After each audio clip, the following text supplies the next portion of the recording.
पश्चिम Asia में लगातार बिगड़ते सुरक्षा हालातों के बीच कुवैत से एक बेहद चिंताजनक खबर सामने आई है। कुवैत अंतर्राष्ट्रीय हवाई अड्डे पर हुए एक भीषण हमले में एक भारतीय नागरिक की मौत हो गई है। इस घटना ने न केवल कुवैत बल्कि भारत और पूरे क्षेत्र में चिंता को बढ़ा दिया है। भारतीय दूतावास ने इस दुखद घटना की पुष्टि करते हुए मृतक भारतीय नागरिक के परिवार के प्रति गहरी संवेदना व्यक्त की है। बताया जा रहा है हमला कुवैत अंतर्राष्ट्रीय हवाई अड्डे के पैसेंजर टर्मिनल बिल्डिंग T1 को निशाना बनाकर किया गया था।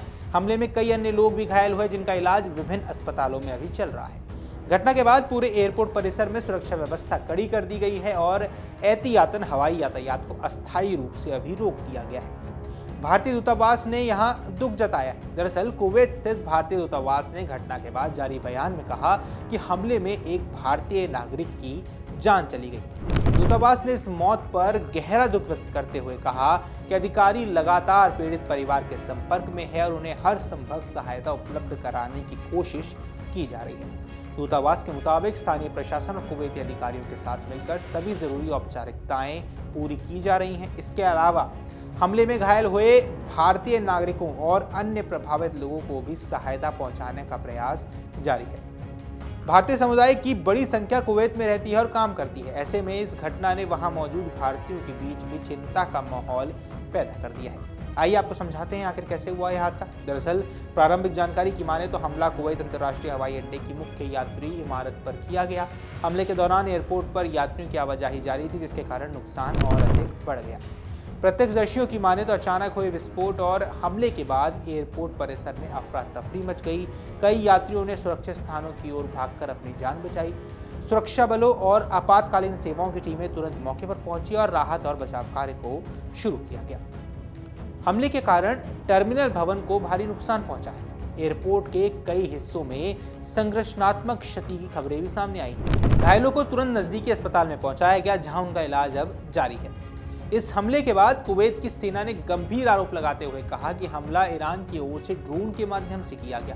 कुवैत सशस्त्र बलों के प्रवक्ता ब्रिगेडियर जनरल सऊद अब्दुल अजीज अल ओतेवी ने बयान जारी कर कहा कि इस हमले को ईरान के आपराधिक आक्रामकता करार दिया है। उन्होंने कहा कि नागरिक प्रतिष्ठानों को निशाना बनाना अंतर्राष्ट्रीय कानूनों और मानवीय मूल्यों का उल्लंघन है।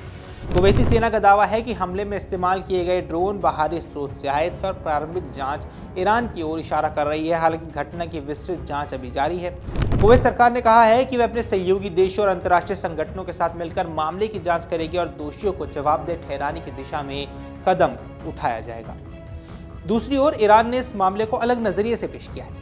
ईरान के सरकारी मीडिया नेटवर्क प्रेस टीवी और ईरानी रेवोल्यूशनरी गार्ड कॉर्प्स यानी IRGC ने दावा किया है कि उनकी सैन्य कार्रवाई क्षेत्र में हुई हालिया घटनाओं की जवाबी प्रतिक्रिया थी। ईरान का कहना है कि अमेरिका ने हॉर्मुज जलडमरू मध्य के निकट एक ईरानी तेल टैंकर और कश्म द्वीप पर मौजूद एक महत्वपूर्ण संचार टावर को निशाना बनाया था। अब IRGC की माने तो इन घटनाओं के जवाब में क्षेत्र में अमेरिकी सैन्य प्रतिष्ठानों को लक्ष्य बनाकर कार्रवाई की गई। ईरान का दावा है कि उसने बहरीन में स्थित अमेरिकी नौसेना के 5वें बेड़े के मुख्यालय और एक क्षेत्रीय एयरबेस की ओर मिसाइल और ड्रोन दागे थे। हालांकि ईरान ने सीधे तौर पर कुवैत अंतर्राष्ट्रीय हवाई अड्डे को निशाना बनाने की बात स्वीकार नहीं की है। यही वजह है कि घटना को लेकर दोनों पक्षों के दावों में बड़ा अंतर नजर आता है। अब पश्चिम एशिया में तनाव लगातार बढ़ रहा है, क्योंकि ये हमला ऐसे समय हुआ है जब पूरा पश्चिम एशिया पहले ही तनावपूर्ण दौर से गुजर रहा है। क्षेत्र में कई देशों के बीच सैन्य गतिविधियां बढ़ी हुई हैं और समुद्री मार्गों, ऊर्जा आपूर्ति तथा सामरिक ठिकानों को लेकर तनाव लगातार बढ़ रहा है।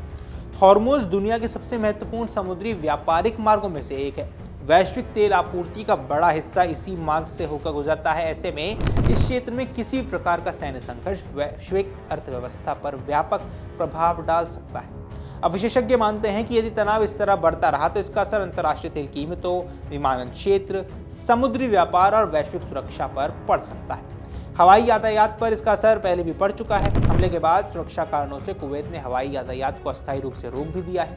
कई उड़ानों को रद्द करना पड़ा है, जबकि कुछ विमानों को अन्य हवाई अड्डों की ओर मोड़ दिया गया। एयरलाइन कंपनियां लगातार स्थिति पर नजर बनाए हुए हैं। यात्रियों को अपनी उड़ानों की जानकारी एयरलाइंस और एयरपोर्ट प्रशासन से प्राप्त करने की सलाह दी गई है। अब विशेषज्ञ मानते हैं कि अगर सुरक्षा स्थिति लंबे समय तक प्रभावित रहती है तो क्षेत्रीय और अंतर्राष्ट्रीय विमान नेटवर्क पर भी इसका असर पड़ सकता है। कुवैत में बड़ी संख्या में भारतीय काम करते हैं और वहां की अर्थव्यवस्था में महत्वपूर्ण भूमिका भी निभाते हैं। ऐसे में इस घटना के बाद भारत सरकार और भारतीय दूतावास की प्राथमिकता वहां मौजूद भारतीय नागरिकों की सुरक्षा सुनिश्चित करना है। दूतावास ने भारतीय नागरिकों से सतर्क रहने, स्थानीय प्रशासन द्वारा जारी निर्देशों का पालन करने और किसी भी आपात स्थिति में दूतावास से संपर्क करने की अपील की है। फिलहाल कुवैत की सुरक्षा एजेंसियां हमले की विस्तृत जांच कर रही हैं और यह पता लगाने की कोशिश की जा रही है कि हमला किस प्रकार किया गया, इसके पीछे कौन जिम्मेदार है और क्या भविष्य में ऐसे हमलों की आशंका बनी हुई है। कुवैत की सेना ने स्पष्ट किया है कि देश की सुरक्षा और स्थिरता बनाए रखने के लिए सभी आवश्यक कदम उठाए जा रहे हैं। सुरक्षा बल हाई अलर्ट पर है और किसी भी संभावित खतरे से निपटने के लिए पूरी तरह तैयार है। इसी बीच एक भारतीय नागरिक की मौत ने इस घटना को भारत के लिए भी बेहद संवेदनशील बना दिया है। पश्चिम एशिया में बढ़ते तनाव के बीच ये हमला क्षेत्रीय सुरक्षा के लिए एक गंभीर चेतावनी माना जा रहा है। आने वाले दिनों में जांच के निष्कर्ष और संबंधित देशों की प्रतिक्रिया ये तय करेगी कि ये संकट किस दिशा में आगे बढ़ता है। बाकी इस पर आपकी जो कुछ भी राय है हमें कमेंट सेक्शन में जरूर बताएं। फिलहाल के इस वीडियो में इतना ही। नमस्कार। अगर आप ये वीडियो YouTube पर देख रहे हैं तो हमारे चैनल को सब्सक्राइब कर बेल आइकन दबाएं और Facebook पर देख रहे हैं तो हमारे पेज को लाइक करें।